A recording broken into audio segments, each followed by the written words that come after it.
Hi guys, welcome to another edition of ROCKA BITS. My name is Florocka, and today I'm going to be speaking about a very interesting topic. It's a topic I've had a lot of artists and musicians, ask me. I've seen a lot of people suffer simply because they don't understand how to handle this topic. I've seen people who, always say, why is it that, people perceive me this way? Why is it that, people look at me in this particular way? Well, what is this topic? It is called branding. Yes. Branding. What is branding? Branding is basically identity. It is how you are seen and then how you are perceived. So how you are seen ultimately would define how you are perceived or how you are, how people respond to you. So let's make a few examples so, we can get the ball rolling. In Nigeria, for example, we have a number of banks. We have Zenith Bank, we have Access Bank, we have First Bank, we have Union Bank, we even have a Guaranteed Trust Bank. We have quite a number of banks. Now, take for example, I decided to give you a check of $1 million, right? Yeah, that's a huge chunk of money. So I give you $1 million as a check, and I tell you this check is in the name of Guaranteed Trust Bank, which is GT Bank. You collect the check from me, and then you proceed to go to the bank. One of the first things that you would need is to identify Guaranteed Trust Bank.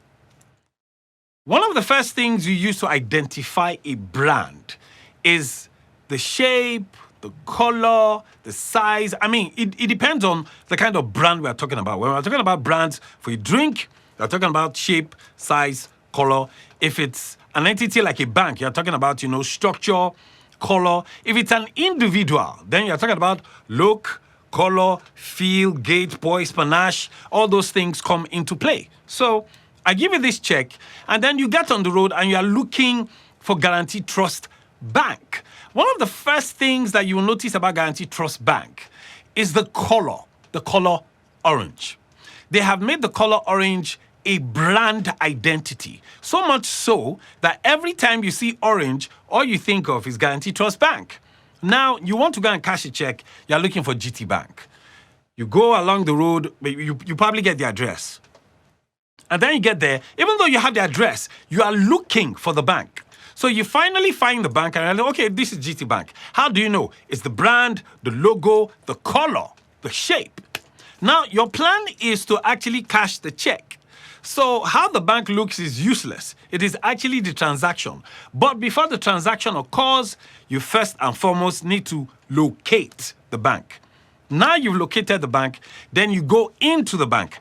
As at this time, this is your first time of going to the bank, you don't have any impression about the bank. You know nothing about the bank except the check.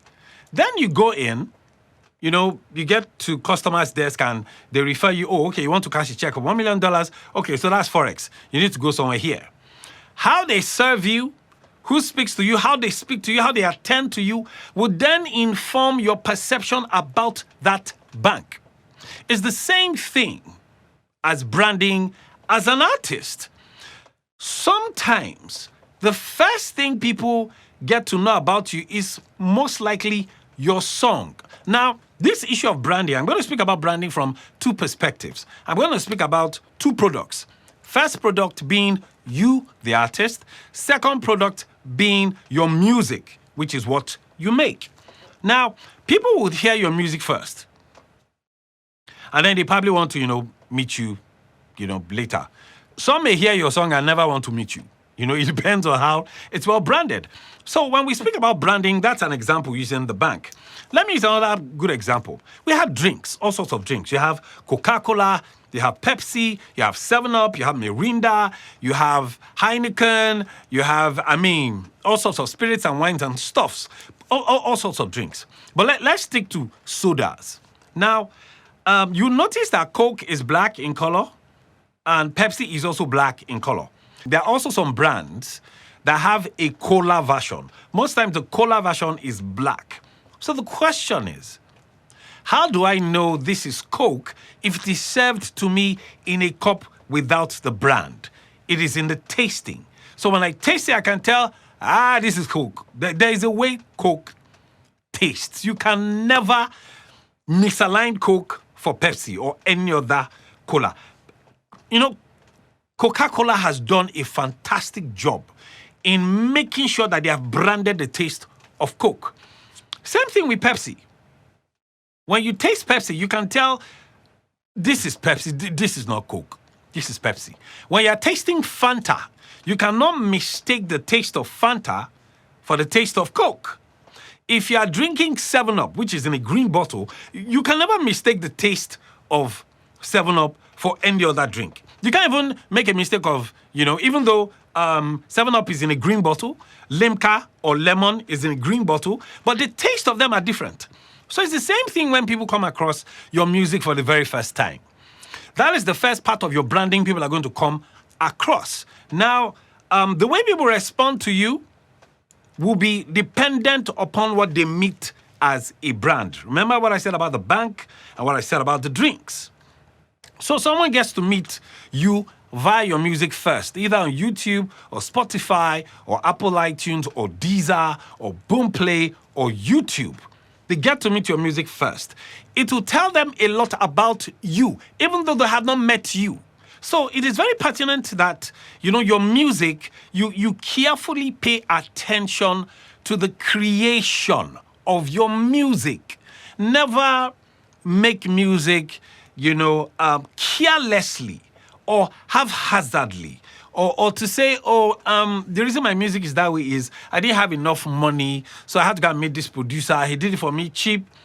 It is better that you save your money and meet someone that can do justice to your song than be in a hurry to create music, and at the end of the day, it fires back at your brand and it becomes more of a disadvantage than an advantage. So it is very key for every artist to be very deliberate, intentional, and purposeful about their sound. Notice I didn't say music, sound. Your sound must be distinct. I must be able to hear you and say, this is this person.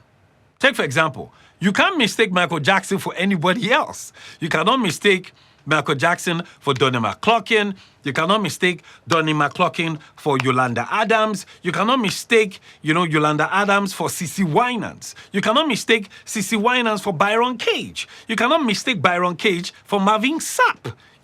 It's very purposeful that you pay attention to how you sound. Now, you'll be asking me, sound, how exactly do I get the sound? Now, first and foremost, your sound is dependent upon a lot of factors, from your vocal range to your tone to, your versatility. Now, when I say your sound, I'm not saying, I want to be a rock artist, I want to be a pop artist, I want to be a Christian/gospel contemporary artist, I want to be an Afro pop artist. No. I'm talking about your sound in general. When someone listens to you, what kind of vibe do they get of your song? I'm not talking about, because as an artist, you're going to have a lot of expressions. You can have an album that has pop, funk, jazz, maybe a little bit of trap, maybe, a little bit of punk. It depends on you. It's rare to find one artist that just has one sound. Even guys that are into rock music, they have a variety. Sometimes there's a bit of psychedelic. Sometimes there's a bit of alternative. Sometimes it's metallic. In structure. So when I'm talking about your sound, I'm talking about how people can identify you. Okay, I am Florocka, for example. When you listen to my songs, I have a sound. Now, the sound is divided into two. There's the sound of your music, and then there's the sound of you as the artist. So the way I sing, it's intentional. I can sing in different ways. I can decide, to say what kind of song. Let me think of a song. Okay, Sound of Music, for example. You are 17, going on 18, fellows, da da da. So that's one. Two, I can then decide to sing this way. You are 17 going on 18. Do you notice how my words have changed and the way I'm enunciating is different? That's what I mean by sound as an individual, not the sound of the song. Sadly, guys, this is how much I can take for this class. I promise we will continue this class and I will explain a little bit more about sound. So do me a favor, if you have questions, please feel free to leave it in the comment section and I'll either respond to you or make a video to explain. Thank you so much for coming to this edition of ROCKA BITS. See you guys in the next class. Bye.